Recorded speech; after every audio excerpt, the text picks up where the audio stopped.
안녕하세요. 사람과 세상이 보이는 운명학 연구 윤조입니다. 반갑습니다. 오늘 더욱더 행복한 날 되십시오. 자, 오늘은 이런 이야기를 해드리려고 해요. 부모와 자식의 전생부터 이어온 카르마. 참 기대되는 강의가 되길 바랍니다. 여러분, 저는 얼마 전에 이런 상담을 하게 되었어요. 75세의 어르신이셨고요. 60살이 넘으신 어르신이셨어요. 그분들은 이미 본인도 엄마가 돼보았고 본인도 할머니가 되어보신 분들이에요. 그럼에도 불구하고 돌아가신 친정어머니가 아직도 원망스럽다고 말씀하시는 분을 몇 분이나 만나봤어요. 그리고 원망스러운 거는 고사하고 아직도 부모님 산소에 가고 싶지 않다 이렇게 말씀하시더라고요. 정말 깜짝 놀랐어요. 도대체 어떤 마음에 그 트라우마가 그렇게도 심하기 때문에 그런 거거든요. 이제 마음 하나 고쳐 먹으면 모든 게 달라질 수 있는데 정말 관에 들어갈 때까지 그 마음을 풀지 못하고 돌아가시게 될까봐 저는 너무 걱정이 돼서 그분을 이렇게 상담을 하기 시작했습니다. 저의 상담 이야기 한번 들어주세요. 그리고 도대체 어떤 인연이었길래 이분들이 그렇게 부모님을 원망할 수밖에 없는 인연으로 태어났을까? 이걸 사주 데이터로 이렇게 전체를 찾아보기 시작했어요. 그동안 왜 그런 분들이 많았을 거 아니에요, 상담자들이. 그래서 찾아보았더니 공통적인 특징이 있었어요. 자, 그 중에서 가장 첫 번째 조건을 또 얘기해 드릴게요. 첫 번째는요, 본인의 일지와 부모궁이라고 하는 월지가 원진 귀문관살을 맞는 경우였어요. 자, 원진 귀문살은 아주 비슷해요. 비슷한데 두 가지만 달라요. 자, 그 부분은 윤조의 귀문관살 이렇게 꼭 찾아봐 주세요. 그러면 윤조 귀문관살을 혹시 유튜브에서 보다 보면 귀문관살의 특징을 알 수 있어요. 사실은 저는 살을 그렇게 많이 보는 사람이 아닙니다. 그렇지만 살이 수백 개나 되거든요. 그걸 다 적용하려면 이혈령, 비혈령, 이혈령, 비혈령 이렇게 돼요. 그러니까 그거는 별로 중요하지 않은데 귀문관살과 원진살만큼은 좀 작용이 되더라고요. 자, 그래서 첫 번째 조건이 나의 일지와 원국의 일지와 월지가 원진 귀문관살을 받는 경우가 그러했습니다. 그럴 때 부모님에 대해서 평생 원망하는 모습을 볼 수 있었어요. 자, 두 번째가 있어요. 두 번째는 나와 일지와 연주가 원진 귀문관살을 받거나, 자, 중요해요. 또 월지와 연지가 귀문관살을 받는 경우예요. 그러면 나와 연지가 받을 때 굉장히 거리가 멀죠. 내 옆에서 바로 충을 주거나 그런 게 아니기 때문에, 원진을 주는 게 아니기 때문에 좀 멀기 때문에 조금 덜해요.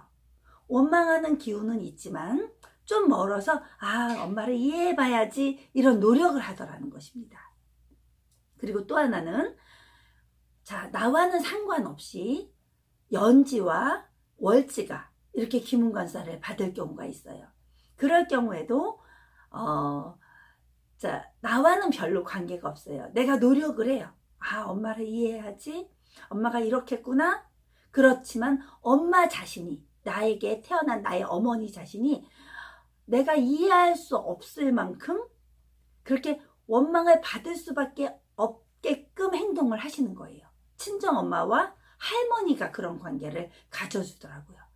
야, 이런 걸 보면서 사주가 정말로 대단한 학문이구나, 명리학이, 이런 생각을 하게 되었습니다.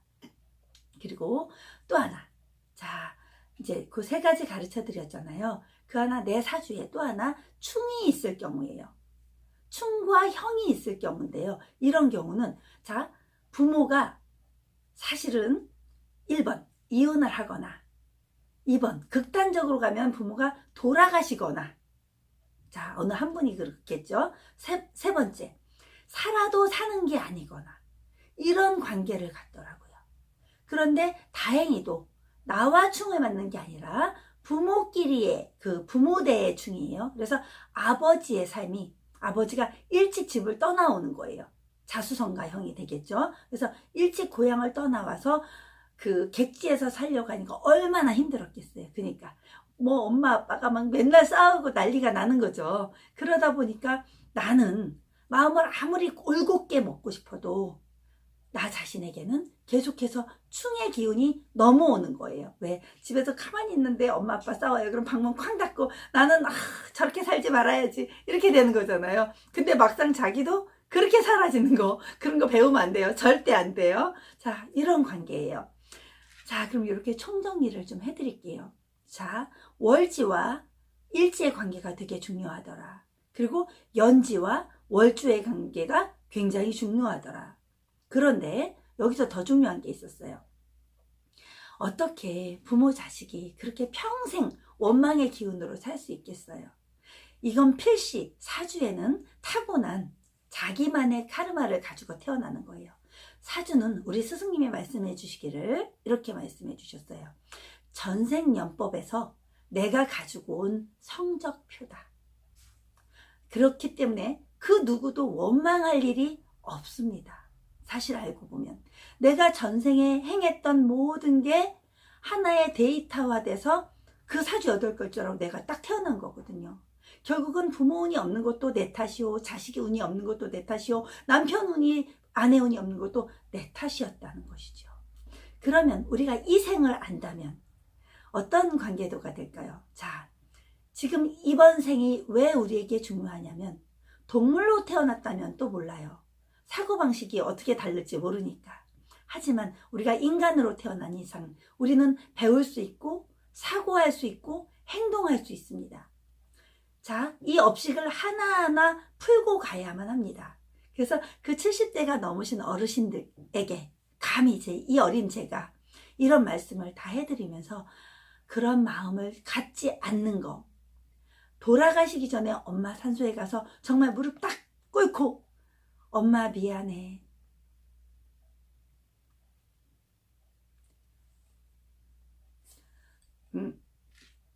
엄마 미안해. 엄마를 내가 미처 몰랐나 봐. 이렇게 죄송합니다.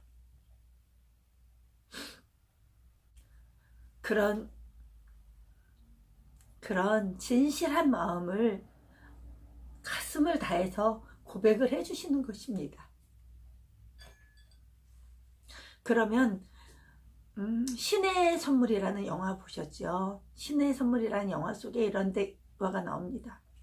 죽은 자를 산자가 용서를 해주는 그 순간 모든 업보가 다 풀린다고 말씀하십니다. 영화 속의 내용이었는데요. 죽은 자가 아무리 원한이 있어도 산자가 계속 원한을 가지면 그 죽은 자에게서는 지옥에 가서도 천당에 가서도 그 한을 풀 수 없다고 합니다. 그 업보를 풀 수 없다고 합니다. 여러분들이 살아있을 때 할 수 있는 일이 바로 그것입니다. 엄마 미안해. 아버지 죄송해요. 우리가 이런 인연이었던 걸 이제서야 알았어요. 그러니까 모든 영안을 푸시고 극락왕생, 왕생극내 가세요 라고 얘기해 주시는 거예요. 아셨죠? 자, 주변에 부모님과의 관계에 있어서 힘들어 하시는 분이 있다면 이 영상을 꼭 전해 주시고 이 방법을 꼭 실천하실 수 있도록 조언해 주십시오. 부탁드립니다. 정말 지혜로운 방법이라고 믿고 따라 주십시오. 행복하십시오. 더 많이 건강해지시고 더 많이 기쁜 날 되십시오. 감사합니다.